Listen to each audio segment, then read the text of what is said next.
in an attempt to reach net zero by a certain time, the state government of Lagos has established a registry to track carbon emissions. This is important. The government says it's going to start the registry over the next couple of days, and it is voluntary for businesses in the state until it's sure of the direction of carbon trading. And here to speak with us about that, we've got Dr. Babatunde Ajayi, General Manager, Lagos State's Environmental Protection Agency. Dr. Ajayi, thank you so much for joining us. It is great to have you. So how would you assess the current state of greenhouse emissions in Lagos? How do we track that? How do we know where we are? Okay, so currently we have several businesses, trying to set up sustainability teams, trying to track their emissions, assigning a carbon footprint to every product that they manufacture.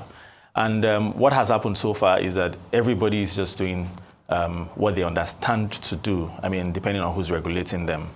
And across different sectors, manufacturing, transportation. In the transportation space, Lagos State government has done a lot in terms of moving to clean energy. I mean, setting up the train system, the blue and red lines, and the red line alone would convey about 750,000 people. That would potentially take away about at least 50,000 cars off the road, right? So all of those things should count for carbon credit.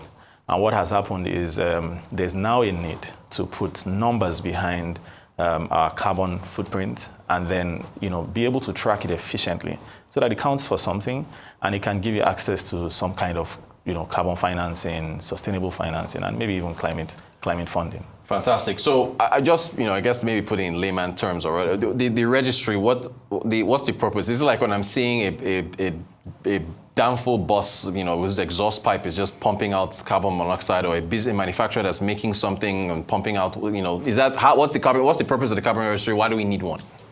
So the purpose is for organizations, government, industries to track how much effort they are making towards net zero, right?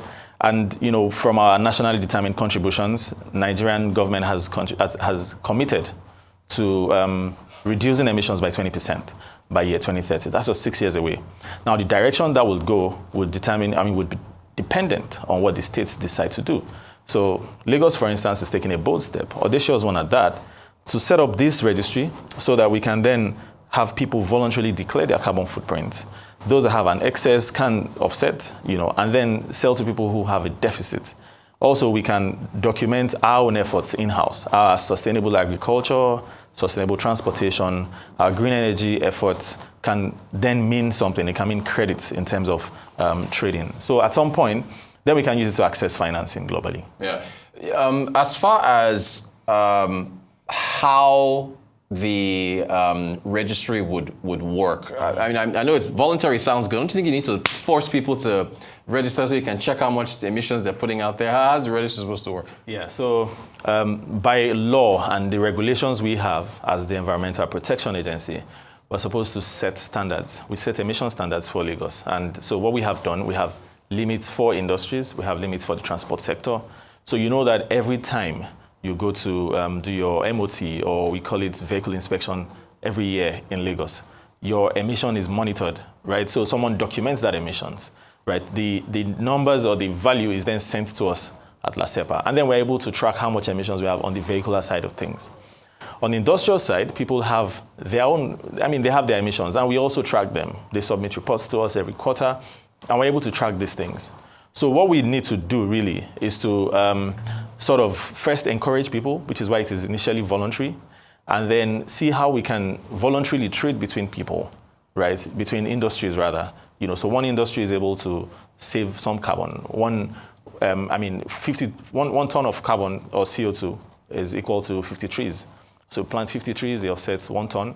Plant 1,000, it offsets 20 tons, that kind of thing. So if your organization, if you own a forest, for instance, right, and it has 1,000 trees, then you can have an arrangement with me that says, I want to offset 20 tons of carbon on your own forest, right? And then LASEPA is the one, or the Lagos State government then certifies that process, audits and certifies that process. So it's also making people more responsible for their carbon emissions. Fantastic. So thanks for explaining how it works. Now, so how do you articulate the benefits for the businesses that reach out to you? I want to offset carbon, this and that. You start tracking and so on. How do you get to the benefits of this? So for us, the benefits are very, I think that those businesses see that it is obvious, it is necessary, it's a necessity. First of all, you're able to access financing. There's a lot of climate financing out there.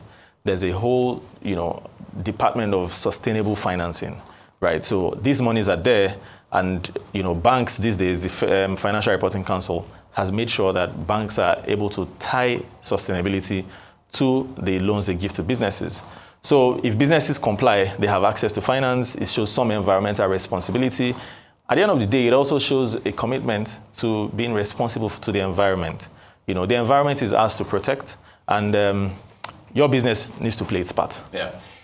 I want to ask you about how other ways you can raise financing. And I'm just taking the opportunity since I have you here. How about fining vehicles whose exhaust pipes are just pumping out smoke? You just stop them on the road and say, you're paying this out. Either you get this car off the road or you pay a fine for blowing out carbon monoxide into the atmosphere. And shout out to, I've seen officials who try to do, but how other ways are there of trying to get extra financing? So financing first before we go to the transport side of things. So for financing, for all of our projects that are committed or that we have committed to, being environmentally responsible, or that have sort of been on the path of showing their carbon footprint, we're able to, make them worthy of financing. Secondly, we have also initiated several projects at LASEPA, where we have piloted a couple of things. So it's not just planting trees that helps you offset carbon. Right. If you help people do green cooking, for instance, give people, if your organization is able to give people, those cooking gas things, it helps you offset carbon. Yeah. The other thing is, one interesting project we're doing, we're trying to convert 500 bakeries, aggregate bread bakeries in Lagos, to gas. They currently use firewood. Right. That's a lot of emission into the environment. So we're piloting with 5, convert them to gas, do a business case and a model for them. Definitely there will be industries that are happy to do that, as a method or as a way of offsetting their carbon. So they are just going to meet us in the middle and also help us, complete the process. At the end of the day, it's clean cooking is better for us. We're also doing a lot of things around women or people who roast fish, in several communities in Lagos, the fish roasting communities, we're trying to convert them into proper fish roasting kilns, that then traps the smoke before it goes into the atmosphere. That way you have cleaner processes, they are more sustainable, there's less emissions into the environment. We're doing a pilot of that as well now. So over the next couple of months, those pilots will be in the public, and then people can, support those projects as a method of offsetting their carbon. Then on the transport side of things, we have set emission standards, in partnership with the Vehicle Inspection Service in Lagos. What we will be doing is to say that your vehicle must be Euro 6. So we can now say that vehicles that are at certain limits cannot just they cannot just drive on Lagos roads. Otherwise, they would be arrested. Right. Or if you go for your vehicle inspection service and the emission is higher than what we had set, you will then have to go do carbon cleaning. Right. Right. So with that carbon cleaning, you come back, then your process or your system is much better.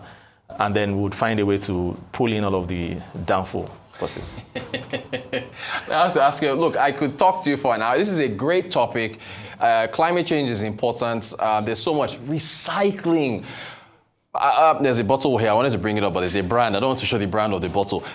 We use a lot of plastic. It's not just us. It's all over the country. It's all over the world. There's a big global conversation about trying to reduce the amount of plastic. How are you guys? And look, I'll shout out to Lagos that I've seen workers, going into the gutters and clearing them out and trying to remove all the waste that's thrown in there. How are you seeing the plastic issue, and how are you trying to promote recycling?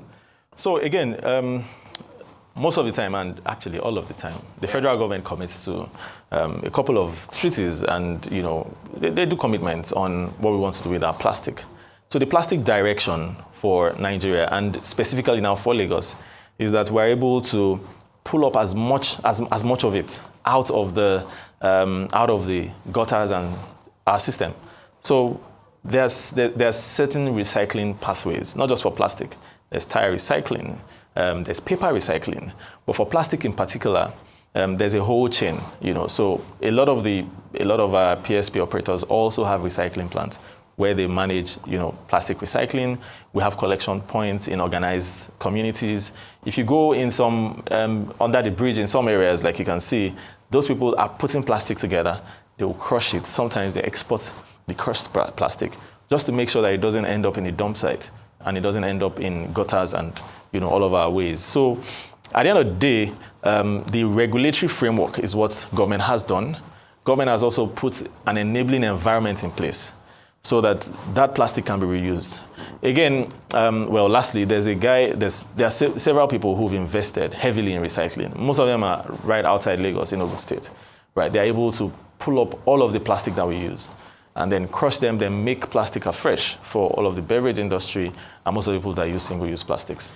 This might not be a climate change question, but the attitude of individuals when it comes to littering, and again, I'm going to fines again. Maybe I may fine. Look, I was in Kigali. My first trip to Kigali, I didn't attempt to throw it down. I bought some chewing gum and I was with my guy, and he was like, I was just unwrapping the gum. He was like, don't throw it on the ground. If you throw it on the ground, you will be fined. I think he said it was like $20, $25 or so. So of course, Kigali is much smaller than Lagos, much smaller, so it's easier. But what do we need to do to, because I see people, you're drinking pure water, you throw it out of a window and all these other things. Is it fines, or what's the way to improve the mindset to have Lagosians and others just reduce littering? So for me, there are three levels to it. Yeah. There's the deliberate culture change, right? And which is what Loma has started preaching. Yeah. It says reduce your waste, reuse the ones that you can, and then recycle. I mean, we banned styrofoam plates. Yeah. And I remember telling my friends and colleagues, I said, when we were growing up, we would take bowls to where they sell food, and then get back home, use the bowls, and wash. And you reuse them. Yeah, there's reuse. So if you promote reuse, if you promote reducing waste, then that, at the end of the day, reduces how much single-use plastic that you would have. Yeah. The second thing is advocacy. So we continue to do advocacy. Advocacy really is talking to everybody. And then the third thing, which I think is the best form of advocacy, is enforcement. There is no city in the world, there's no big city in the world that doesn't thrive on fines and penalties. Exactly. If you pull out all of the fines in these big cities, I mean, they probably won't be able to run basic things anymore. So Lagos has stepped up, our strictness on fines and penalties. And, we just need to be more deliberate about it. Also, we have a population that is exploding every day. Everybody comes to Lagos. Most of these people come with a culture that says, I cannot pay to dispose waste. Right. So we need to re-engineer them as they come in. So it's continuous advocacy, then the enforcement on different levels. But it takes a lot of personal responsibility, which is one thing we don't talk about. Before you can do enforcement, somebody at home must have told their kids, don't throw litter on the road. So there's personal responsibility. If you throw it on the road, the police will arrest you. I will not come to bail you. Right. So we need to champion that thing around personal responsibility, not just on plastic disposal or waste disposal. It's on everything. Noise pollution. It's on everything. Exactly. Personal responsibility. Yeah. The pastor needs to know that his church is a nuisance in the community. He needs to do what's best for the community. Right. Hey, fantastic conversation. We have to have you back. This is something that needs to be constantly discussed to raise awareness, keep the public up to date. Dr. Babatunde Ajayi, General Manager, Lagos State Environmental Protection Agency, thank you so much for your time. And we'll follow up on how the carbon registry and everything works out. I appreciate it. Thanks for your time.